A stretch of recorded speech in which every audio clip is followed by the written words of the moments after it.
तिलमिलाए और उसकी हालत इतनी बुरी हो जाए फाइनेंशियली कि वो पुतिन की जो युद्ध है, जो अभी तक जो संकेत मिल रहे हैं कि अभी तक वहां की जनता जो है वो पुतिन के साथ है, लेकिन पुतिन और उसकी जनता के बीच में, रूस की जनता के बीच में दरार लाने की कोशिश कर रही है कि पुतिन की पर प्रेशर इतना पड़े कि या वो युद्ध रोक दे, या जो कि अभी मुमकिन नहीं दिखता है, लेकिन कोशिश है कि उनका तख्ता पलट भी हो सकता है क्या? ये भी एक संभावना। आगे इस पर बात करेंगे। एक अहम खबर बता दें आपको, किसी भी दबाव में झुकने को तैयार नहीं है पुतिन की 2 टूक यूक्रेन भेजेंगे पेशेवर सैनिक। जो काम में एक्सपर्ट है वही योद्धा यूक्रेन जाएंगे। पुतिन ने कहा यूक्रेन के साथ जंग जारी रखने का पुतिन का ऐलान। इसका मतलब क्या है कि यूक्रेन को अभी तक हल्के में लिया जा रहा था और अब पेशेवर सैनिकों को भेजने की बात की जा रही है। क्या पहले जो सोचा गया उसके तहत जो स्ट्रैटेजी बनाई गई उसको अब रिवाइज किया जा रहा है? ध्रुव कटोच सर, देखिए दिनेश जी, जो मेरे अपने सोच विचार से जो पहले जो स्ट्रेटेजी बनाई गई थी वो एक तरफ से उन्होंने लिमिटेड फोर्स इस्तेमाल किया और ज्यादा करके वो साइकोलॉजिकल वॉरफेयर के ऊपर चल रहे थे। उनके सोच विचार से था कि हम जल्दी से जल्दी सत्ता को पलट देंगे और एक नई सरकार बनाएंगे जो रूस के फेवर में हो, लेकिन वो हुआ नहीं। अभी क्योंकि वो हुआ नहीं तो अब जाके ये पूरी ताकत उनकी लगेगी। और देखिए आज सीज फायर का आखिरी दिन है, वो जो कॉरिडोर सेफ कॉरिडोर दे रहे हैं, इसके बाद से जैसे ही ये समाप्त होगा आप देखेंगे हमला कीव, खार्किव और बाकी जगहों पे इतनी तेजी से होगा कि प्रेसिडेंट जेलेंस्की खुद ही बोलेंगे देखिए फिर से बातचीत करने का मौका दें।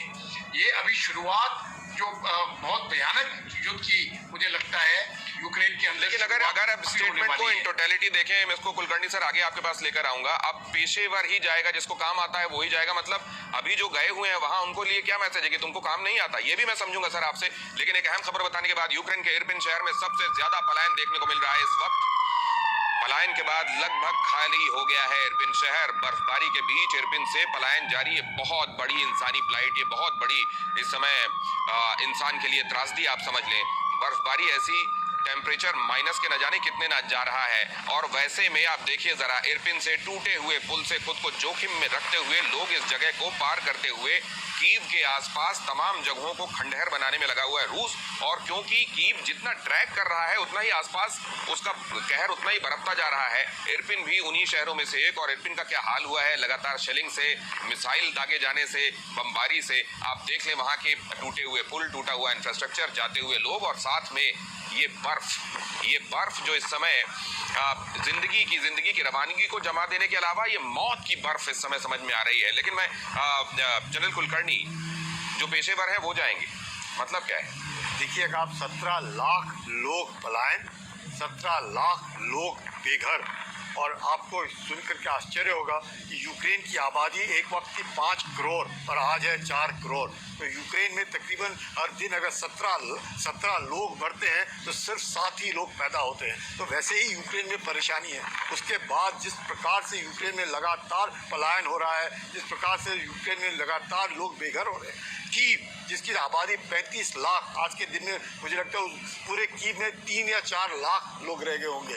ओडेसा 10 लाख, तकरीबन काफ़ी लोग पलायन। आप खार्किव 15 लाख लोग कितने रह गए, जिस तरीके से खार्किव को बिल्कुल तबाह करके रखा हुआ है। तो मुझे लगता है जिस प्रकार से अगर अभी ये तो बहुत बड़ा रिफ्यूजी प्रॉब्लम होने वाला है, ये यूनाइटेड नेशंस भी मान रहा है। लेकिन सर मैं दूसरे पहलू की तरफ बात कर रहा हूँ। रूस ने जो कहा कि पेशेवर ही जाएंगे यूक्रेन लड़ने के लिए, मतलब जो अभी तक गए थे वो पेशेवर नहीं है क्या? नहीं, ऐसे नहीं, ये तो गलत होगा कि यूक्रेन जो है कोशिश कर रहा है। ये नहीं, रूस की तरफ से जो कहा गया, प्रेसिडेंट पुतिन ने कहा कि हम उन योद्धाओं को भेजेंगे जो अपने काम में ट्रेंड हैं।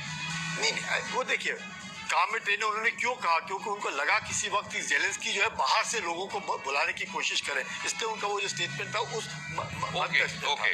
ना कि क्योंकि वो कह रहे हैं कि आप बाहर से रूस का ये मानना है कि हमारे पास ट्रेंड है, हमें किसी के बाहर के लोगों की जरूरत नहीं है, आप लाइएगा बाहर से, हम अपने सैनिकों से ही आपको दिखा। ये इंपॉर्टेंट इंटरप्रिटेशन। और ये देखिए एक अहम खबर देखिए, यूक्रेन के सड़क पर रूस के टैंक्स का मार्च। यूक्रेन के ब्रोवरी में रूस के टैंक्स का मार्च देखने को मिला। ये यूक्रेन के ब्रोवरी, अभी हमने आपको दिखाया था जब इस शो की शुरुआत की थी हमने, कि बेलारूस की तरफ से किस तरीके से दंदनाते हुए टैंक दौड़े चले आ रहे हैं। और ब्रोवरी में देखिए, अब ब्रोवरी में वहां की सड़कों पर ये टैंक्स, ये टैंक सर अलग अलग शहरों में इनका वहां की सड़कों पर चलना, ध्रुव कटोच सर मैं आपके पास आऊंगा, ये शायद एक मुनादी भी है अपने इन्फ्लुएंस की, अपने डोमिनेंस की। बेशक रेजिस्टेंस मिल रहा है लेकिन डोमिनेंस। यस, ये बिल्कुल सही कहा, ये एक डोमिनेंस की बात है। लेकिन मैं एक चीज और बताना चाहता हूँ, देखिए उनका टैंक का चलना भी एक विंडो है अभी, और वो विंडो इस महीने में समाप्त हो जाएगा, क्योंकि जैसे ही बर्फ पिघल जाएगा तो जो जमीन है वो दलदल सी हो जाती है। तो फिलहाल तो सर्दी की वजह से जो ग्राउंड है वो फर्म है और टैंक चल सकती हैं। जैसे ही अप्रैल शुरू हो जाएगा वो फिर दलदल सी हो जाएगी और टैंक्स का वहां पर चलना ओपन ग्राउंड में बहुत मुश्किल हो जाएगा। तो मुझे लगता है कि अभी प्यूटिन की तरफ से, प्रेसिडेंट प्यूटिन की तरफ से पूरी कोशिश होगी इस युद्ध को जल्दी समाप्त करने की, और जितना भी उनको फोर्स लगाने की जरूरत है वो इस समय पर लगाएंगे, और ये युद्ध अभी आप देखोगे दिन ब दिन बढ़ता जाएगा। ये युद्ध अभी एक्सपर्ट्स कह रहे हैं कि अभी और बढ़ेगा। तो अभी तक आपने 13 दिन में जो देखा है, क्या वो शुरुआत है? एक अहम खबर देखिए, यूक्रेन का दावा, रूस ने सीज फायर का उल्लंघन किया। मारियोपोल में ह्यूमन कॉरिडोर पर फायरिंग का दावा, कीव, खार्किव, सूमी, मारियोपोल में रूस ने सीज फायर का उल्लंघन किया। मानवीय कॉरिडोर को लेकर रूस ने सीज फायर का ऐलान किया था। अब ये सवाल ये है कि एक दूसरे पर सीज फायर के उल्लंघन के आरोप, ये प्रोपेगेंडा है या वाकई किसी की तरफ से किया जा रहा है तो दूसरा उसकी तरफ आइडेंटिफाई कर रहा है, ये जरा समझना बड़ा आवश्यक है। मिस्टर काटजू, ये आरोप प्रत्यारोप है प्रोपेगेंडा वाले या किसी की तरफ से जायज शिकायत है? देखिए, इसमें दोनों चीजें होती हैं, जायज शिकायत भी होती है और प्रोपेगेंडा भी होता है। इसमें ये कहना बड़ा मुश्किल हो जाता है कि ये प्रोपेगेंडा का एलिमेंट है और ये एलिमेंट जो है वो जायज शिकायत है। इसमें इंक्वायरी भी बहुत मुश्किल होती है, क्योंकि ये युद्ध के मैदान में विश्लेषण, असली अनुमान लगाना बहुत ही मुश्किल।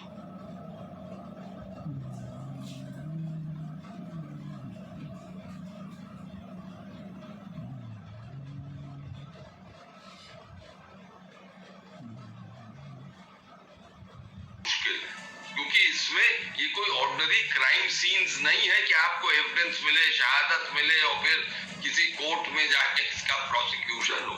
ऐसा तो चलता है। ये युद्ध भयंकर युद्ध हो रहा है, और मैं अपने दोनों जनरल साहबान से मैं बिल्कुल अग्री करता हूं कि पुतिन ने अब ये बिल्कुल एक दृढ़ संकल्प ले लिया है कि वो इस युद्ध को, रूस के जो ऑब्जेक्टिव्स हैं उनको अंजाम पे पहुंचाएगा।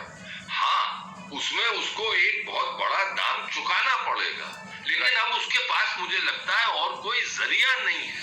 ये रीचिंग इसमें आप ही की बात जोड़ता हूं सर, आपने जो पिछली बार कही थी कि उनके इस ऑब्जेक्टिव के लिए वो दृढ़ संकल्पित हैं, लेकिन क्या तख्ता पलट जैसी चीजें उनके राह का रोड़ा बन सकती हैं? आगे आऊंगा तो समझूंगा, लेकिन एक अहम खबर यूक्रेन के विदेश मंत्री का रूस पर बहुत बड़ा आरोप। रूस ने 3 लाख लोगों को बंधक बनाया, यूक्रेन ने बताया। रूस ने सैन्य कार्रवाई पहले से भी तेज कर दी है, यूक्रेन ने कहा, और ये बात तो सब एक्सपर्ट्स कह रहे हैं कि सैन्य कार्रवाई और ज्यादा तेज करेगा रूस।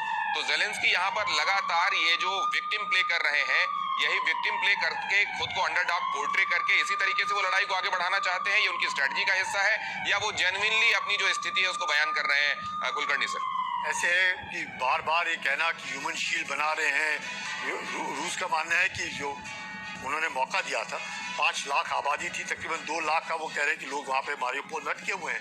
वो ये आरोप प्रति आरोप चलता रहेगा, इसमें कोई शक नहीं है, लेकिन ये कोई इसमें भी शक नहीं है कि जो युद्ध है और अभी तो शुरुआत है। अभी तो सिर्फ प्रिसिशन गाइडेड एम्यूनिशन का ही इस्तेमाल किया है, अभी तो सिर्फ मिलिट्री इंस्टॉलेशंस को बर्बाद किया है, अभी तो सिर्फ पेट्रोलियम तो ये जो जहाँ पे स्टोरेज है उनको बर्बाद किया है। इसके बाद अब रिहायशी इलाकों में आर्टिलरी शेलिंग होगा, बेतरतीब फायरिंग होगा, बहुत नुकसान होगा। अभी भी समझना चाहिए जेलेंस्की ने, और मुझे लगता है अभी भी हथियार डाल दे तो शायद देश बच सकता है, कीव बच सकता है।